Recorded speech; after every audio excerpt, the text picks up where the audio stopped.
This is Brig Gant here on Intervlog, and I am with Mr.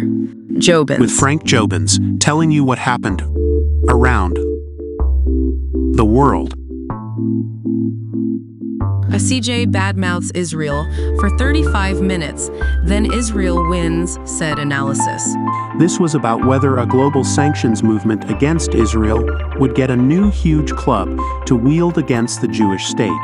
For 35 minutes, the International Court of Justice badmouthed Israel, but then it surprised the Jewish state by not issuing any practical orders against the IDF.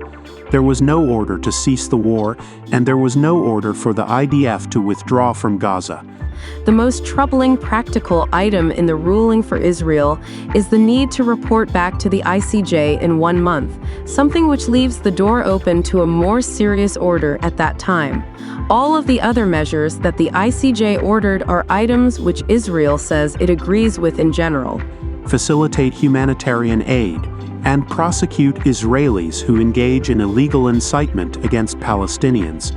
In order to understand the complex ICJ decision and why this was a big win for Israel, one needs to understand the difference between declarative and operative law. Declarative law is basically asking or advising a party to do something, but with no teeth. Only operative law has teeth and punishments. No definitive action against Israel taken. Israel's critics hoped there would be an order to end the war and to withdraw the IDF. They had every right to expect such a result after ICJ declared Israel's West Bank security barrier illegal in 2004 and ordered Israel to remove it. This would have put Israel in the uncomfortable position of either giving up on its national security to comply or being a public offender of the ICJ's decisions. This would also have put Israel's allies in a much harder position and possibly led some of them to penalize Israel diplomatically and even economically. All of this would have had real-world impact on Israel and the war effort. Instead, the ICJ heavily criticized Israel but avoided any immediate conflagration with Israel. The 1-month time period could also work in with Israel's allied US and EU positions that the intensity of the war must wind down. This would not mean that in 1 month the IDF withdraws, but Israel could at some point declare that the formal war was over, and that officially IDF activities in Gaza have shifted to more of a law enforcement paradigm, closer to what goes on in the West Bank, and opening firing on them only in self-defense. Israel could also leave open exceptions for operations relating to eliminating Hamas's leaders and rescuing hostages, but those would be targeted special operations. Some Israelis will be furious with the 35 minutes of bad-mouthing Israel, of treating biased UN officials as neutral, of ignoring the rocket fire on Israel after October 7th.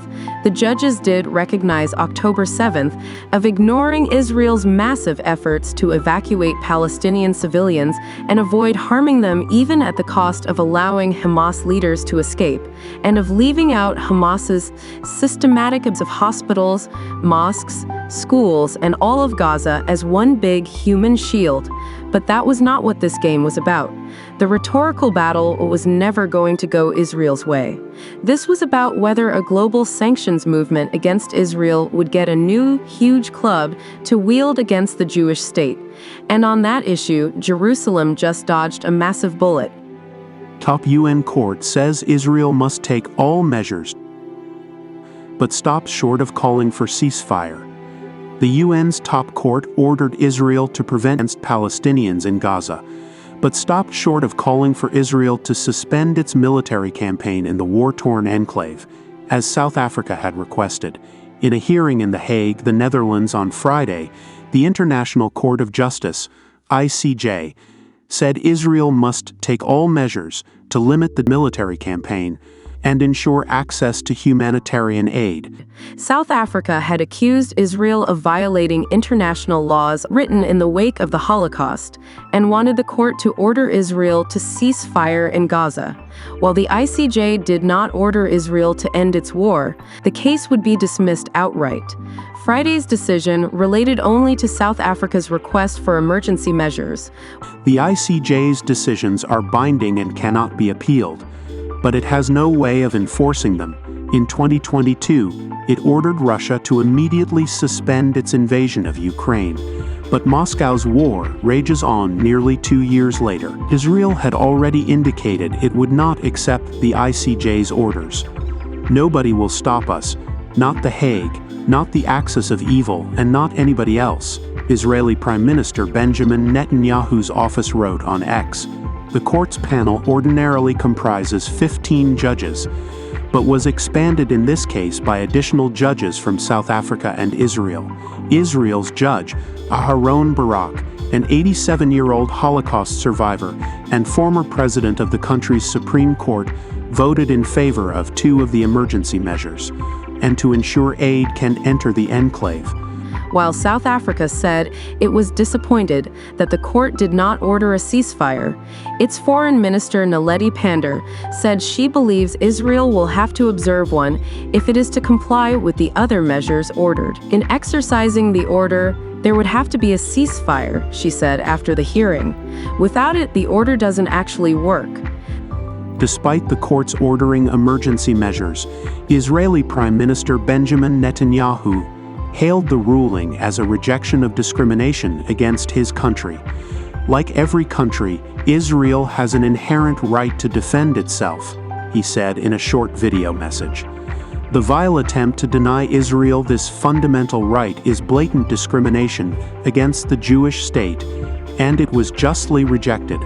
Israeli War Cabinet Minister Benny Gantz said, "Those truly needing to stand trial are those that kidnapped children, women, and the elderly," referring to those taken hostage by Hamas on October 7th. In the initial hearing 2 weeks ago, South Africa alleged that Israel's leadership was intent on destroying the Palestinians as a group in Gaza, and that its aerial and ground assaults aimed to bring about the destruction of Palestinians in the enclave. South Africa and Israel are both parties to the convention, meaning they are obliged not to commit genocide and to prevent and punish it. Israel reacted furiously to the accusation and rejected what it called South Africa's grossly distorted story, telling the court its war in Gaza was fought in self-defense, that it was targeting Hamas rather than Palestinian civilians. This is the end of our program today.